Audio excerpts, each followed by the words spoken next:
Hi, we're the Smashing Pumpkins, and this is the YouTube Ask a Pumpkin a Question. Questions were submitted from all over the world, and we picked By users. by users and losers. Choosers. And we're here to answer them. Let's go to the questions. Number one. Number one. Hey Billy, hey Jimmy, my name's Dave. First of all, I have to say the new album rocks. First question would be to Billy. I've seen you guys live 6 times. Every single time I've seen you play, at some point during the show, you start laughing. I'm just wondering, what do you laugh at? What makes you laugh when you're up on stage? Well, I mean, you know, we're a fairly serious band. We have a lot of sort of serious songs, but we're not serious people in real life. So I think we try to kind of remind ourselves on stage every once in a while that, you know, it's all just kind of a laugh and a game. Yeah, you got to have a bit of levity amongst the doom and gloom, I think, to keep things into perspective. We play 3-hour shows. You got to have a couple jokes in there. Yeah, the joke. Yeah, and we don't get to go to the bathroom, so at least we get to tell some jokes. Second question is referring to the new album. Just wondering, what were the concepts behind Zeitgeist and what it means to you both? Thanks, guys. I'll see you in Toronto. Zeitgeist is really first and foremost sort of meant to be sort of a reintroduction to the band. We didn't necessarily assume that people coming in to hear the album would have known our past work. So we looked at it as like, okay, well, you know, if you were somebody who'd never heard the band, would this album sort of grab you right away, as opposed to maybe doing something sort of broader, more conceptual, which we're starting to get into now. So the themes are really simple, which is just like to rock as hard as possible, say a lot in a short amount of time, and get out with the short attention span world.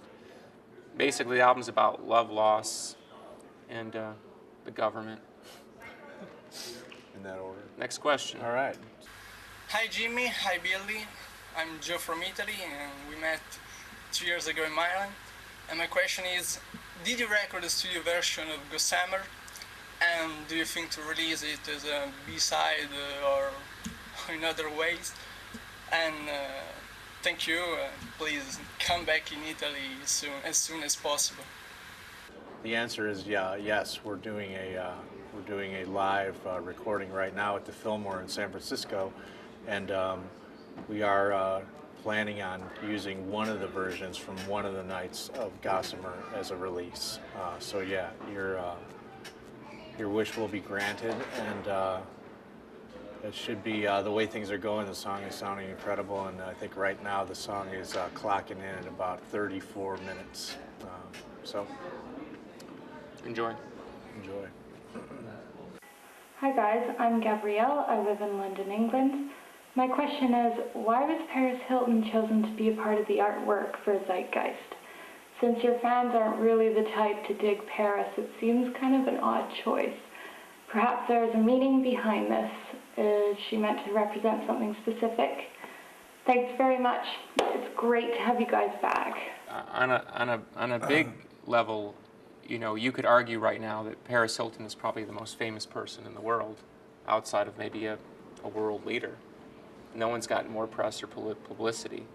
So if you were going to sort of represent the world that we live in, well, Paris is probably beyond an icon at this point. She's almost like achieved some sort of godlike. She epitomizes kind of what the world as a collective tribe seems to be attracted to. So I think which is money, right, the perception of power, and certainly pedigree.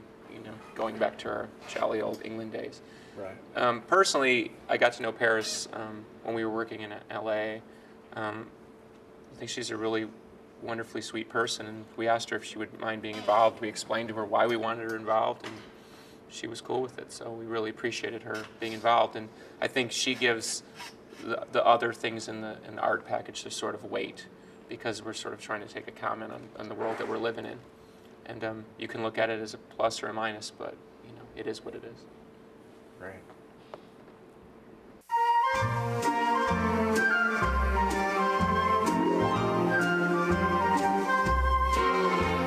I was one of the few people who had the opportunity to see Smashing Pumpkins perform live in Ireland on New Year's Eve 1999. What an awesome way to welcome in the new millennium. My question is, of all the artists out there, living or dead, if you had the opportunity to choose one to cover a Smashing Pumpkins song, which artist would you pick and which song would you have them do? It is irrelevant that I did drugs 20 to 30 years ago. That kid's on dope.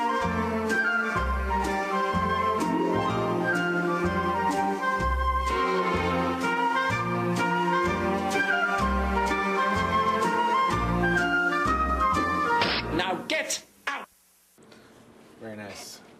What was the question? Oh, if we We, could pick a song to be covered by an artist living or dead, what song?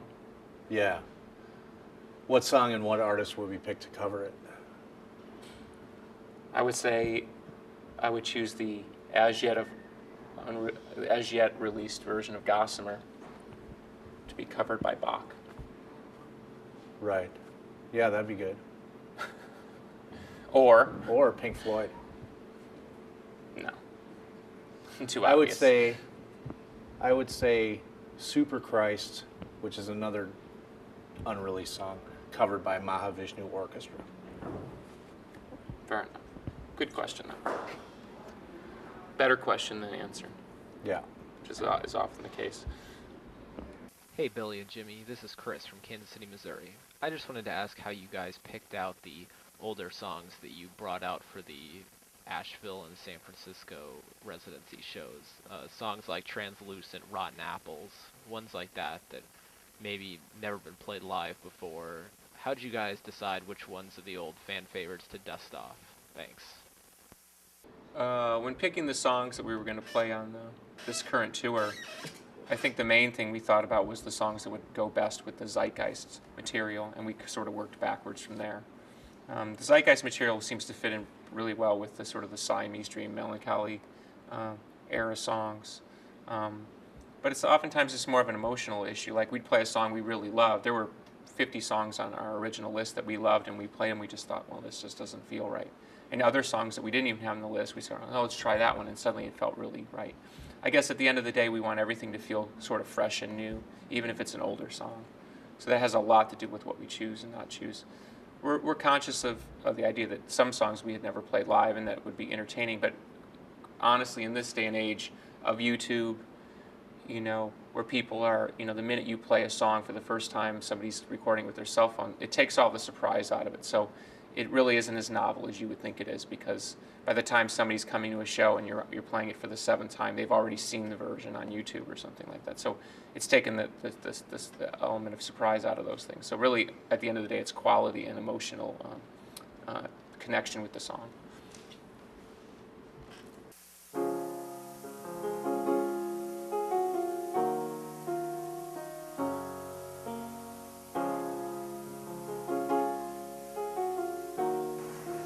Hi Billy, hi Jimmy.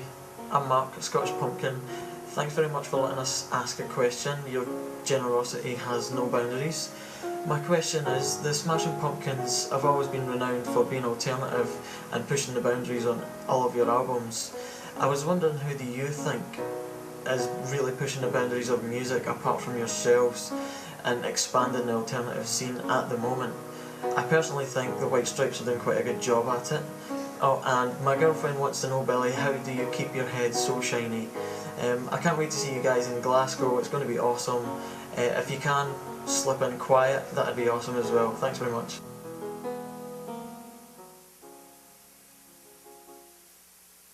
Jimmy, what bands are pushing the boundaries for you? Geez, I don't know.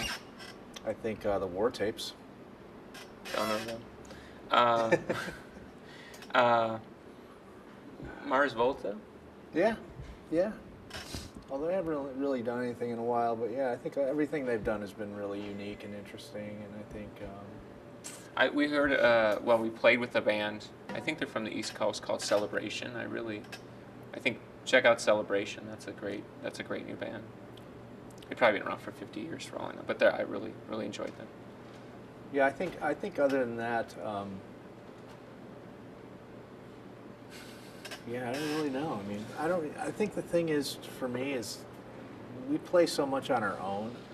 I mean, we play every day we play 4 hours in the afternoon, and then we play a 3-hour show every night. So, I mean, other than kind of getting ready for the show, I mean, there's not a lot of time to listen to a lot of things that are new. So I'm not really an authority on that stuff. You? What's the latest hot record you bought? I'm listening to Velvet Underground Yeah, Blue right. Lakes, so I mean, I'm not the person to ask. Right. Hey Billy, hey Jimmy. My name's Travis. Thanks for giving us the chance to ask a pumpkin. I got a question for each of you. I'll start with Jimmy. I've always considered you one of the best drummers in rock music today. I love your jazz influence, and always wondered who influenced you growing up and kind of shaped your style. And for Billy, I've been curious what your signal path is like for your guitar setup on your latest tour, from your pickups through your processors to your amps. And if you have the chance, I'd like to hear from you. Thanks, guys.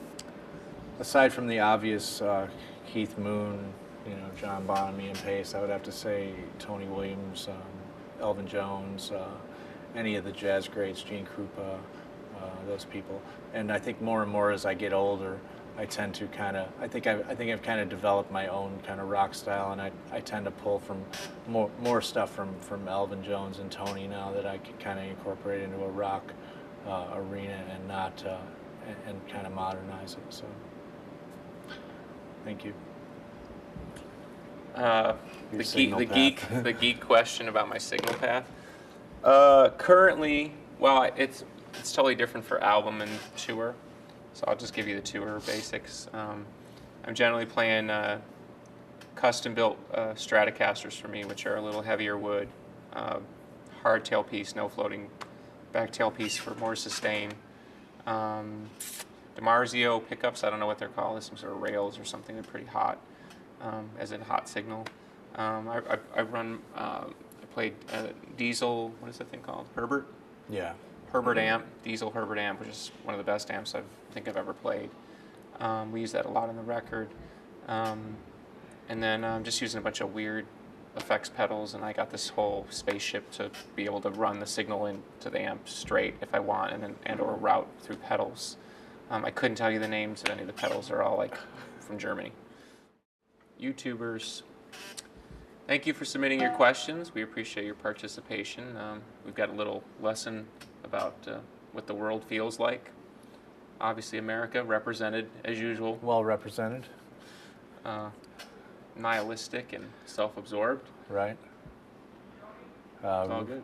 Reignited our love with Scotland. See you next time. See you next time.